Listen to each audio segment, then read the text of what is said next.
entre Ricardo Nunes e Guilherme Boulos. Guilherme Boulos, nessa reta final, pegou um fôlego aí, vai rodar a cidade nos próximos dias, dormir na casa dos eleitores, e essa foi a primeira noite, aconteceu lá na Brasilândia, foi recebido por um casal. Hoje pela manhã ele postou um vídeo, inclusive, nas suas redes sociais, tomando café.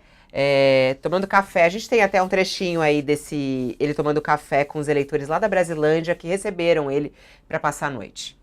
Que prazer, que honra. Obrigado, obrigado por me receber. Nossa. É verdade, ó, trouxe uma pizza pra gente comer. Vamos comer sim. É? Vamos lá? Vamos. Ó, vou entrar. Obrigado, Rose. Vou entrando aqui na casa da Rose, que topou nos receber aqui na Brasilândia hoje, nesse aí a bom gente dia, tá vendo aí hoje é o vídeo da manhã, ele tomando café da manhã, e ele todo contente ali sendo recebido pelos moradores. Algumas pessoas falaram, será que foi uma boa ideia? O que você acha, hein, ô Sakamoto? Você acha que foi uma boa ideia, Boulos, fazer isso e dormir na casa dos eleitores? Sendo que do outro lado, ele adora ficar colocando que ele é um invasor de residências. E ele passou a campanha inteira respondendo que ele jamais invadiu uma casa. E ele até ontem, na sabatina UOL e Folha, ele falou sobre isso. Ele falou assim, gente, eu tô sendo convidado para dormir na casa das pessoas. Eu jamais invadi a casa de ninguém, jamais vou invadir a casa de alguém. Você acha que foi uma boa sacada de marketing eleitoral ele ir dormir na casa dos eleitores, Sakamoto? Olha, eu estava com dúvida, Fabiola, sobre como é que ia ser o resultado disso e como é que ia ser o impacto, né? Eu não concordo com quem analisa que é igual que foi o Pablo Marçal que ficou correndo 48 horas. Na verdade, o Pablo não ficou correndo 48 horas, ele estava, na verdade, só querendo encontrar uma forma de não falar com a imprensa nesse período. Mas eu achava que ia ser um pouco qual que seria o impacto real disso, né? Só que aí eu conversei ontem com algumas lideranças comunitárias, duas lideranças comunitárias da Brasilândia, com a qual eu tenho contato, e que não são ligadas ao PT e nem ao PSOL, e o resultado foi positivo. Porque, na verdade, não é que é só que ele chega lá no local, existe a chegada, existe. É quase como se fosse uma carreata local, existe sabe, o pessoal vai, fica, mobiliza o bairro. Ele falou que o pessoal realmente, a população achou legal, teve toda uma interação.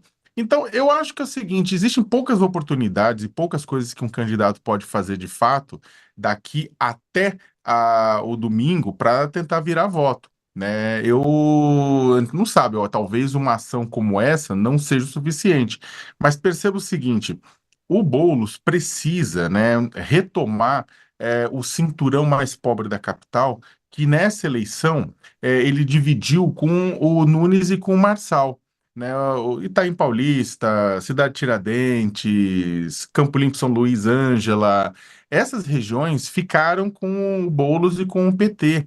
Agora, se for pegar outras regiões, Vila Maria ficou com o Marçal, outras partes da ZL, né? Itaquera ficou com o Marçal, não é extremo da ZL, mas é também periferia. Nunes ficou com a freguesia do UOL. Mais do que isso, Nunes ficou com a Capela do Socorro e com o Grajaú, que são locais historicamente vinculados ao PT, né? Família Tato, por exemplo, né? Então ele precisa retomar. E aí a campanha, eu conversei com a campanha, falou que a ideia é meio que uma ocupação num sentido diferente, é ocupar esses bairros, estar presente nesses bairros, não apenas para produzir conteúdo, mas para a presença dele, através de carreata, de chegada, né, de ficar à noite naqueles locais, gerar um burburinho, gerar um buzz, né, no que é falado no marketing, para poder, na verdade, criar um fato novo. Falar, ó, ele está aqui, né? E também se apropriar, falar, olha, o Boulos sempre fala, mora no Campo Limpo, tudo, e tal, mas mostrar, ó, moro nessa região, sou gente como a gente, durmo nas condições de que o pessoal tá. Pode dar certo? Pode. A questão é que é o seguinte, o que o Boulos está, e aí para terminar, e desculpa me alongar, a questão que o Boulos está enfrentando neste momento, menos do que a aprovação dele, é a desaprovação, e eu acho que esse é o grande ponto. Ele está sofrendo muito com relação à rejeição, e a rejeição dele não eu diria que uma parte da rejeição, coisa que não vai mudar, é por conta dessa coisa dele ter sido do líder do movimento sem teto, de ter colocado nele a peste de invasor, tudo isso mais. Mas tem uma parte significativa, eu diria quase metade, acho que, dessa rejeição, que tem a ver também com a avalanche de notícias falsas que foram jogadas sobre ele.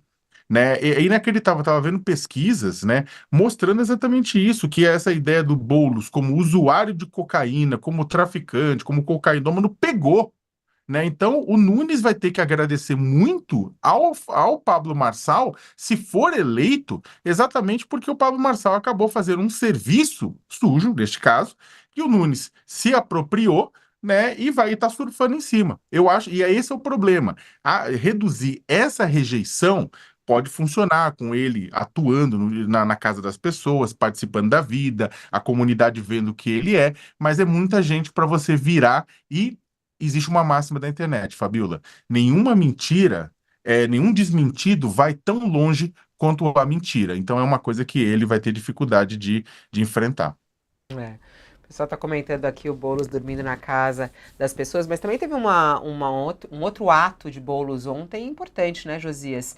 Ele recebeu oração e disse aos evangélicos, né, ter as mesmas preocupações que ele, numa aproximação ali, numa tentativa nessa reta final, inclusive de conseguir esses votos mais conservadores e de religiosos. E ele destacou que tem uma formação cristã e disse que tem proximidade de longa data com os evangélicos. Vamos assistir aí um trechinho.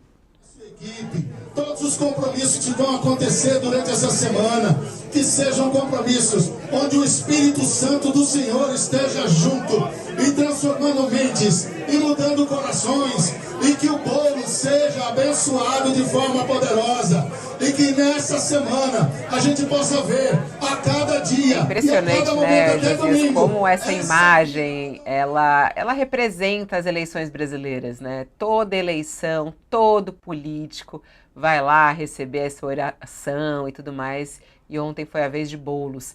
O que isso ajuda na campanha de Boulos nessa reta final, Josias?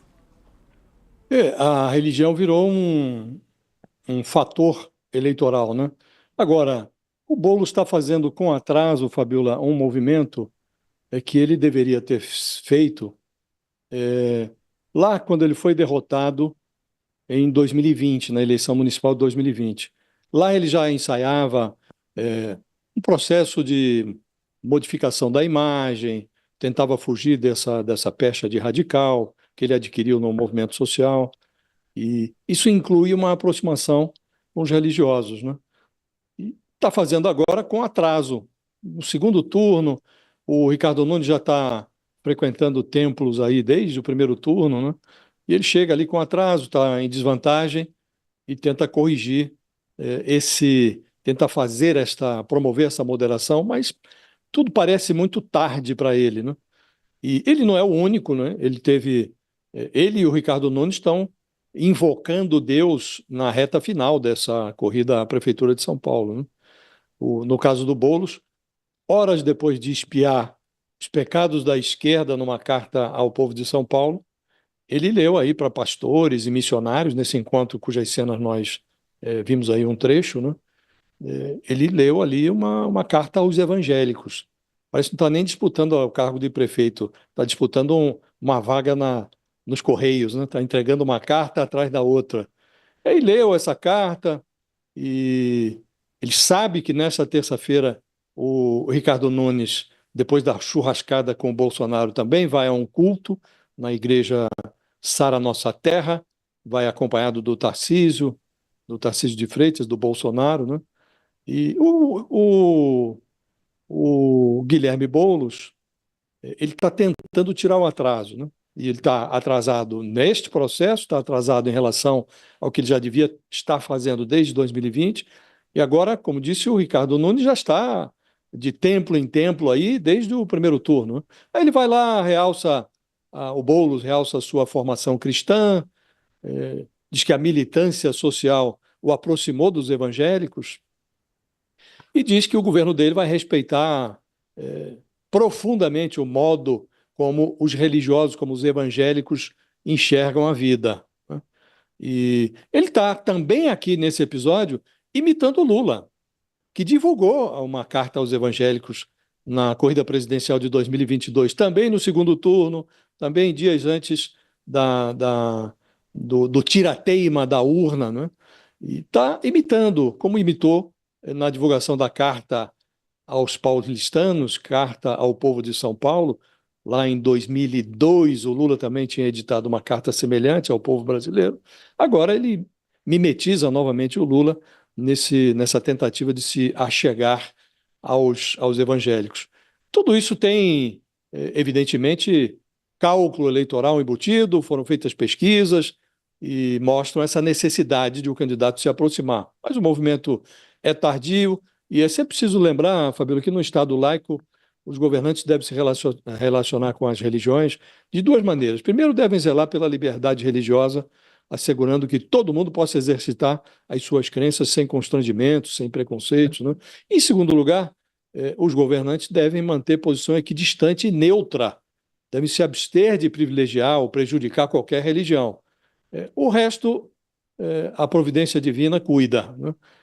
E é preciso lembrar que no primeiro turno, o Pablo Marçal teve na bica de excluir desse jogo agora, desse jogo, um dos finalistas, ou o Boulos ou o Ricardo Nunes, e ele fez também uma live para os pastores, o Pablo Marçal, e insinuou nessa live que faria ao povo de Deus o favor de livrar São Paulo do comunismo do Guilherme Boulos e da direita trans do Ricardo Nunes. Assim ele se referia ao Ricardo Nunes, como um representante da direita trans.